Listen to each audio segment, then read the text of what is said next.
मोहन भागवत के रीवा आगमन को लेकर भाजपा सरकार ने अनंतपुर में करीब 40 वर्षों से बसे दलित आदिवासी परिवार के आसियानों को जिस ढंग से बुलडोजर चलाकर उजाड़कर शासकीय भूमि को खाली कराया, उस प्रक्रिया पर दुख व्यक्त करते हुए कांग्रेस प्रदेश महासचिव गुरमीत सिंह मंगू ने कहा, क्या आरएसएस व भाजपा के एजेंट में दलितों को बेघर कर शासकीय भूमि को बड़े बिल्डरों के हवाले करने की ही योजना है, या फिर गरीबों को भी रहने की अच्छी शिक्षा व स्वास्थ्य सुविधा रोजगार देने की? यह सवाल इसलिए पैदा हुआ क्योंकि रीवा में विकास के नाम पे शहर की बेशकीमती भूमियों को बड़े बिल्डरों को लगातार दी जा रही है और विकास का ढिंढोरा पीटा जा रहा है।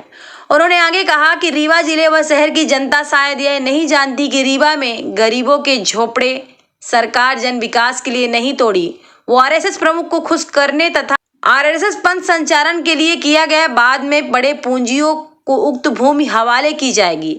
भाजपा के विकास पुरुष का विकास मंडल बल्कि आर्थिक निजी लाभ का है। कांग्रेस नेता ने आगे कहा कि यह अच्छी बात है कि आरएसएस प्रमुख रीवा आ रहे हैं, उनका स्वागत अभिनंदन है। उनके आगमन के बाद यदि रीवा की शासकीय भूमि बड़े बिल्डरों को देना बंद हो गया और रीवा में खुलेआम बिक्री हो रही कोरेक्स व अवैध शराब की पैकारी बंद हो गई तो रीवा की जनता को उनके रीवा आने का बहुमूल्य सौगात मिल जाएगी। कांग्रेस नेता यह भी कहे कि भागवत जी मोदी सरकार व भाजपा की रिमोट है। उन्होंने सरकार की नीति व नियत दोनों पता है।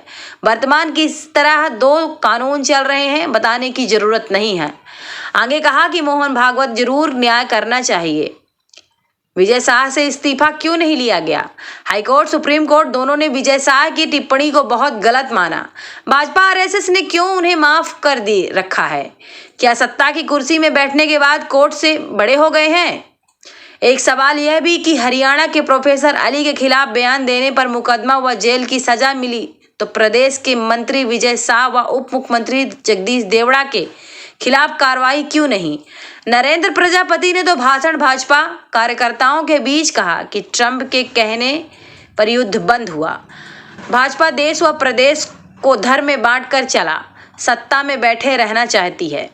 रीवा की जनता चाहती है कि मोहन भागवत यहाँ संदेश रीवा के भाजपा मंत्री विधायकों को देकर जाएं कि रीवा जिले में कोरेक्स बंद हो, शहर की किसी सरकारी जमीनों को बेचने का खेल बंद हो। शहर की जनता मोहन भागवत के संदेश को रीवा की जनता का सम्मान मानेगी। पत्रकार साथियों का स्वागत है। इस कड़कती धूप में आप सबने इस रीवा को बचाने के लिए, इस रीवा को जगाने के लिए जो समय दिया है, आप सभी साधुवाद के पात्र हैं। 3-4 दिन से अखबारों की सुर्खियों में विजय शाह थे, उप मुख्यमंत्री जगदीश देवड़ा थे, फिर विधायक नरेंद्र प्रजापति थे, ऑपरेशन सिंदूर। फिर आज मैंने अखबार में पढ़ा कि भारतीय जनता पार्टी के मुख्य भूमिका को किरदार करने वाले मुख्यमंत्री और प्रधानमंत्री बनाने वाले आरएसएस के प्रमुख मोहन भागवत जी रीवा पधार रहे हैं। मोहन भागवत जी का स्वागत है। और अखबारों में ही पढ़ा कि पथ संचलन होना है। 600 से अधिक स्वयं सेवक पथ संचलन में शामिल हो रहे हैं प्रदेश भर के, उनका भी स्वागत है। फिर पढ़ा कि संगठन के प्रभारी प्रदेश के हितनाथ शर्मा जी आज रेवांचल से पधारे हैं, तो रीवा की धरती पे उनका भी स्वागत है। इस स्वागत की बात मैं इसलिए आप सबके बीच में कह रहा हूं कि हम सब रीवा के वासी हैं और रीवा की धरती पे सत्ता हो, विपक्ष हो या अन्य कोई दल हो, जब कोई भी व्यक्ति आता है तो उसका बड़े हृदय के साथ स्वागत होना चाहिए। और स्वागत जब बड़े हृदय के साथ होता है तो कुछ मांगा भी जाता है, क्योंकि भारतीय जनता पार्टी के जो विधायक हैं, मुख्यमंत्री हैं या मंत्री हैं और जो रीवा के विकास मॉडल को संचालित कर रहे हैं, वो रीवा को क्या दे रहे हैं वो आप सबको मालूम है। और वो शहर से लेकर गांव तक में जग जाहिर है। तो मेरा मोहन भागवत जी से सीधे मोहन भागवत जी से संवाद है और उनके स्वयं सेवक जो पथ संचालन करने आए हों उनसे निवेदन है और संगठन के जो प्रभारी है प्रदेश हेतनाथ शर्मा जी उनसे भी है कि रीवा को कोरेक्स से मुक्त करा दीजिए, क्योंकि आप आए हैं तो आपका बूथ तक में मैनेजमेंट है। आरएसएस की एक अपने वार्ड के अंदर पोलिंग के अंदर सूचियां रहती हैं जिसकी जानकारी वो इकट्ठा करते होंगे। उम्मीद करता हूं कि वो रीवा की भी जानकारी इकट्ठी करें और रीवा को कोरेक्स से मुक्त करा दें, क्योंकि जो कोरेक्स बिक रही है वो भारतीय जनता पार्टी के नेताओं के संरक्षण में बिक रही है। कोई फॉर्च्यूनर से कोरेक्स लाते हुए पकड़ा जाता है, कोई इंडिवर बड़ी बड़ी 40 लाख की गाड़ियों से लाते हुए पकड़ा जाता है। फिर दूसरा, रीवा के शहर के लोगों को जो ये विकास का मॉडल है, विकास के मॉडल में अस्पताल में विकास का मॉडल बने अच्छा लगता है, कोई पार्क विकास का मॉडल बने अच्छा लगता है, लेकिन शहर की जमीनें बेच दी जाएं विकास के मॉडल के नाम पे, ये बिल्कुल अच्छा शोभा नहीं देता। खन्ना चौराहा की जमीन बिक गई रिवर फ्रंट के नाम पे, रानी तालाब की जमीन बिक गई सिरमौर चौराहा में। तो सर्किट हाउस बनना है, उसके लिए मानस भवन के बगल वाली जमीन बिक गई। अब सर्किट हाउस में ठहरेंगे कौन?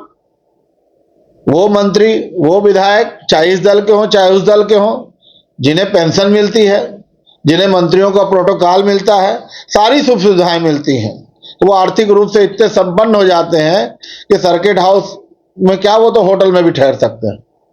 लेकिन सर्किट हाउस बना, लेकिन शहर का मानस भवन के आसपास का जो एरिया है वो बिक गया। का नेचर है कि पुरानी बातों को याद करना। हम 15 महीने के लिए आए थे, आप सवाल 25 साल वालों से नहीं पूछ पा रहे हैं। मेरा दुर्भाग्य कहूं या मेरा अच्छापन कहूं? कांग्रेस ने क्या? मैंने आपसे कहा तो कि उस समय के एसपी आबिद खां थे, आप जरा पता लगाइएगा कितने लोगों को जेल भेजा था, कितने लोगों के ऊपर कार्रवाई हुई थी। अगर आपको अब चाहिए तो मैं सूचना के अधिकार के तहत निकलवा के आपको दे दूंगा, मुझे याद नहीं है। भाजपा की सरकार आई है, अधिकारी फोन नहीं उठाते हैं, तो कहां से कार्रवाई करेंगे? इसमें रोशनी डालेंगे क्या? देखिए, अब भाजपा की सरकार 20 साल से है, अधिकारी पहले के फोन उठाते थे, लेकिन इस सत्र में 2023 के बाद वो मस्त इसलिए हो गए हैं कि मोहन यादव जी बड़े मस्ती की चाल में चल रहे हैं और मुख्यमंत्री जी का विकास का टोला चल रहा है। अब जब विकास का टोला सर्किट हाउस में मीटिंग करता है तो वो सिर्फ मुख्यमंत्री जी और उनसे जुड़े हुए लोगों तक सीमित है, उनके फोन उठते हैं, आम आदमी के फोन नहीं उठते। देखे हैं कि रीवा में अब पिंक सिटी चला रहा है, जहाँ बड़े अधिकारी महिला बैठी होंगी, उनको बोलने में भी संकोच होता है, सवाल करने में, तो क्या आप सोचते हैं कि ये पूरा पैर अब महिलाओं के हाथ में आ जाएगा? देखिए, महिलाओं के हाथ में आना चाहिए, हम महिलाओं के हाथ के समर्थन में हैं, लेकिन ऐसा नहीं आना चाहिए कि रीवा की एक एसडीएम है जिसने कम से कम 2,500 से 3,000 फाइल को निरस्त कर दिया। अगर इस तरह के महिलाओं के हाथ में देना है कि राजस्व के पकड़ में लोग आत्महत्या करने में के लिए परेशान हो, रोज मंगलवार को जवा से लोग यहाँ रीवा तक आए, तो मुझे ऐसा लगता है कि वो महिला हो या पुरुष, उनको सोचना होगा और भारतीय जनता पार्टी के नेताओं को सोचना होगा कि आज नजूल के एनओसी नहीं मिल रही है। अब नजूल के एनओसी कौन देगा? राजस्व के अधिकारी देंगे, नजूल के अधिकारी देंगे, लेकिन नजूल के 3,000 से अधिक प्रकरण लंबित हैं, फाइलों का गड्ढा लगा हुआ है, आप पता कर लीजिए। रीवा में कानून व्यवस्था पे भी उठते सवाल दिख रहे हैं कि कानून व्यवस्था पूरी चरमरा चुकी है, तो इसको कांग्रेस क्यों नहीं ध्यान दे रही? आपको ध्यान होगा, कोरेक्स के लिए मैंने एक बड़ा आंदोलन किया था, तब आईजी ने लगातार कार्रवाई की थी। आज से 2 या 3-4 महीने पहले की है बात है, 1,500 लोग उसमें गए हुए थे। लेकिन बात इस बात का है कि हम रोज आंदोलन करें, रोज हम एसपी को जगाएं, रोज हम कलेक्टर को जगाएं, तब ये जागेंगे।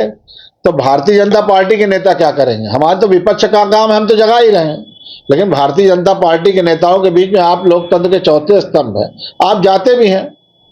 आप लोगों को भी ये सवाल उद्वेलित करता होगा, आपके परिवार के कहीं ना कहीं से नात रिश्तेदार या दोस्तों के बच्चे इन सब चीजों से प्रभावित हो रहे होंगे। तो मेरा मानना है कि आप सबको भी इस मुद्दे पे, क्योंकि रीवा हमारा आपका सबका है, तो आपको भी इन सब चीजों में सहयोग करना चाहिए। कांग्रेस पार्टी दीपावली भी नहीं मनाई। अब महिला को नहीं मालूम कि हमने FIR कराई है, ये हम नहीं बोल रहे हैं, ये सारी अखबार और चैनल बोल रहे हैं। तो एक आम आदमी के लिए अलग न्याय और सत्ता पक्ष के लिए अलग न्याय, ये देश के अंदर सनातन की हम बात करते हैं, हिंदू मुस्लिम सिख ईसाई की हम बात करते हैं, हम क्रिश्चियन की बात करते हैं, सभी ग्रंथों का, सभी भगवानों का सब सम्मान करते हैं। लेकिन देश के अंदर उन्माद पैदा करके, सांप्रदायिकता तनाव पैदा करके कुर्सी हासिल कर लेना, विजय शाह का इस्तीफा होना चाहिए, रीवा में कोरस बंद होनी चाहिए और जमीन की बिक्री, सरकारी जमीन की बिक्री बंद होनी चाहिए। विकास के नाम पे ये ठेकेदारी जो चल रही है ये ठीक नहीं है। और शहर के अंदर जो दारू की व्यवस्था है, गली मोहल्ले के अंदर पैकारियों की जो व्यवस्था है वो भी आप सबसे छिपी नहीं है। लेकिन अभी आज मेरा प्रमुख मुद्दा कोरेक्स है। शराब MRP से ऊपर बिक रही है। शराब ठेकेदार में कोई, यहाँ पे कोई अधिकारी जैन है, वो खुद है शराब ठेकेदारों को संरक्षण दे रहा है। ये तो शहर का हाल है। राजस्व में हाल ये है कि नजूल की जमीनियों के NOC नहीं हो रही, आम जनमानस परेशान है। लेकिन वह सब मुद्दे पे हम बाद में चर्चा करेंगे।